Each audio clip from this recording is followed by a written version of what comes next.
दोस्तों, अगर मैं आपसे पूछूं कि आपके लिए अमीरी का मतलब क्या है, तो शायद अधिकतर लोगों की तरह आप भी यही जवाब देंगे कि अमीरी का मतलब है लग्जरी लाइफस्टाइल। लेकिन क्या आप जानते हैं कि बॉलीवुड के लेजेंडरी एक्टर नाना पाटेकर जी की नेट वर्थ 50 करोड़ रुपए है। वे आज भी अपनी मां के साथ एक 1 BHK रूम में रहते हैं। या फिर क्या आप ये जानते हैं कि भारत के former president doctor APJ Abdul Kalam, जिनकी नेट वर्थ 300 करोड़ थी, उनके पास उनके आखिरी समय में महज एक लैपटॉप और एक सूटकेस ही था। दोस्तों, भले ही हम में से ज्यादातर लोगों के लिए अमीरी का मतलब लग्जरी लाइफस्टाइल है, लेकिन इंडिया में आज भी कई ऐसे अमीर और फेमस लोग हैं जो अपनी अमीरी का दिखावा नहीं करते हैं। आज की इस वीडियो में हम आपको बताने वाले हैं कुछ ऐसे ही भारतीयों के बारे में जो अपनी जिंदगी बहुत ही सादगी से जीते हैं। चलिए शुरू करते हैं आज का हमारा ये video. 5 Indian rich people who never show off. Number 1, Ratan Tata. क्या आपने कभी सोचा है कि क्यों टाटा ग्रुप इंडिया की सबसे बड़ी कंपनी होने के बावजूद रिलायंस के चेयरमैन मुकेश अंबानी टाटा के चेयरमैन रतन टाटा से ज्यादा अमीर हैं? जहां एक तरफ मुकेश अंबानी की टोटल नेटवर्थ 6 लाख करोड़ रुपए से भी ज्यादा है, वहीं टाटा की नेटवर्थ महज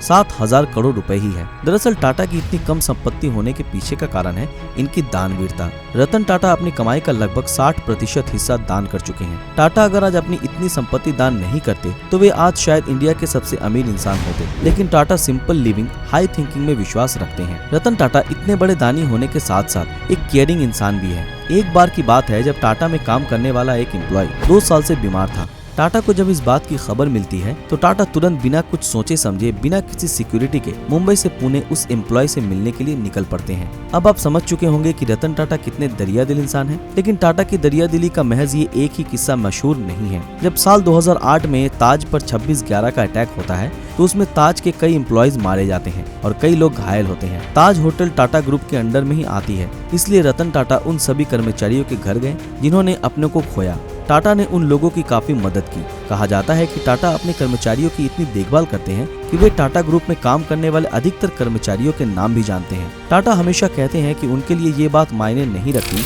कि उनके पिता क्या करते थे, उनके लिए ये बात मायने रखती है कि वो क्या कर रहे हैं। आज जहां एक तरफ कई अमीर लोगों के बच्चे उनकी कंपनी में आते ही सीधे MD या CEO के पद पर बैठ जाते हैं, तो वहीं रतन टाटा ने टाटा में अपनी शुरुआत भट्टी में काम करने वाले एक मजदूर के रूप में की थी। टाटा की दानवीरता का अंदाजा आप इसी बात से लगा सकते हैं कि अभी हाल ही में टाटा ग्रुप ने कोविड से लड़ने के लिए देश को 1500 करोड़ रुपए का दान दिया। नंबर 2, डॉक्टर APJ अब्दुल कलाम। भारत के मिसाइल मैन के नाम से मशहूर डॉक्टर APJ अब्दुल कलाम को कौन नहीं जानता।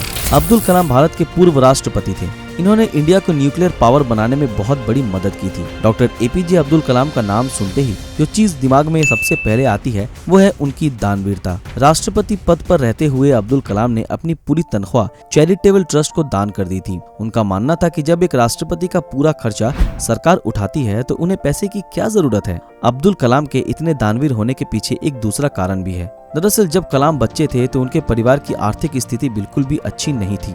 8 साल की उम्र से ही उन्हें घर घर अखबार बांटकर और इमली के बीज बेचकर अपना गुजारा करना पड़ता था। उन्होंने बचपन से ही तय कर लिया था कि वो हमेशा गरीबों की मदद करेंगे। अब्दुल कलाम सिर्फ इंसानों से ही नहीं बल्कि जानवरों और प्रकृति से भी बहुत प्यार करते थे। वो चाहते थे कि राष्ट्रपति भवन पर सोलर पैनल लगाया जाए ताकि एनर्जी की बचत हो, लेकिन उनकी ये इच्छा कभी पूरी न हो सकी। इसरो के चीफ और भारत के राष्ट्रपति रहने के बावजूद भी अब्दुल कलाम ने कभी भी अपने पद का दुरुपयोग नहीं किया। एक न्यूज चैनल ने जब कलाम के बड़े भाई से संपर्क किया तो उन्हें पता चला कि कलाम के बड़े भाई आज भी रोजाना मजदूरी करके अपना खर्चा चलाते हैं। राष्ट्रपति रहते हुए अब्दुल कलाम को VIP कल्चर से सख्त नफरत थी। वे जब भी किसी समारोह में आमंत्रित किए जाते थे तो वो कभी भी VIP चेयर का इस्तेमाल नहीं करते थे।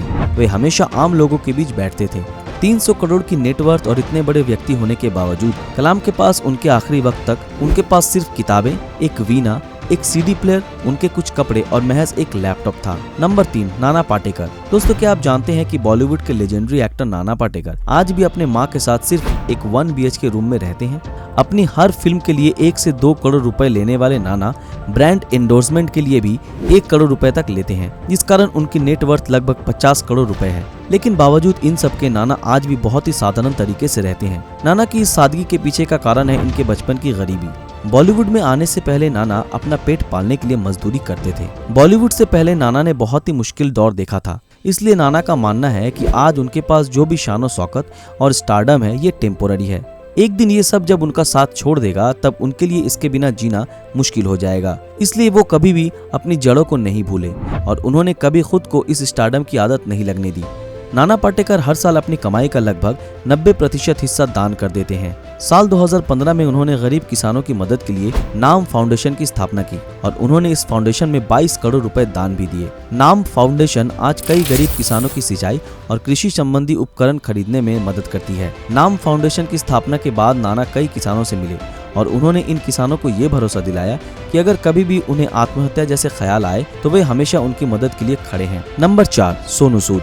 फिल्मों में विलेन का रोल करने वाले सोनू सूद रियल लाइफ में एक हीरो हैं। महामारी के इस मुश्किल समय में सोनू सूद कई लोगों के लिए मसीहा बनकर आगे आए हैं। कोरोना के कारण जब पूरा देश लॉकडाउन में था तब सोनू सूद ने देखा कि घर से दूर काम करने वाले कई मजदूर फंस चुके हैं और मजबूरी में वे पैदल ही अपने घर की तरफ जा रहे हैं। सोनू सूद से मजदूरों की ये दशा देखी नहीं गई। उन्होंने मजदूरों की मदद के लिए कई बसेस का इंतजाम किया और उन्होंने कई मजदूरों को सही सलामत उनके घर तक पहुँचाया। सोनू का दिल इतना बड़ा है कि उन्होंने मजदूरों की मदद के लिए अपनी प्रॉपर्टी भी बेच दी। मजदूरों के अलावा सोनू सूद ने पीपीई किट्स और जरूरी सामान भेजकर कई डॉक्टर्स और हेल्थ वर्कर्स की भी मदद की है। नंबर 5, नारायण मूर्ति और सुधा मूर्ति। नारायण मूर्ति इंडिया की सबसे बड़ी आईटी कंपनियों में से एक इन्फोसिस के संस्थापक और सीईओ रह चुके हैं। इनकी पत्नी सुधा मूर्ति एक सोशल वर्कर और एक लेखक हैं। 17,000 करोड़ रुपए की संपत्ति के मालिक नारायण मूर्ति और सुधा मूर्ति की सादगी को देखकर कोई भी ये नहीं कह सकता कि ये इतने अमीर है। नारायण मूर्ति और सुधा मूर्ति जितने अमीर है उतने ही दानवीर भी हैं। अगर हम इनके परोपकारों के कामों की लिस्ट बनाने बैठे तो शायद ये लिस्ट कभी खत्म ही नहीं होगी। इन्फोसिस फाउंडेशन की मदद से ये अब तक देश भर में 70,000 से भी ज्यादा लाइब्रेरीज खुलवा चुके हैं और प्राकृतिक आपदाओं से पीड़ित 2300 लोगों के लिए घर भी बनवाया है। साल 2018 में कर्नाटक में आई बाढ़ के लिए इन्होंने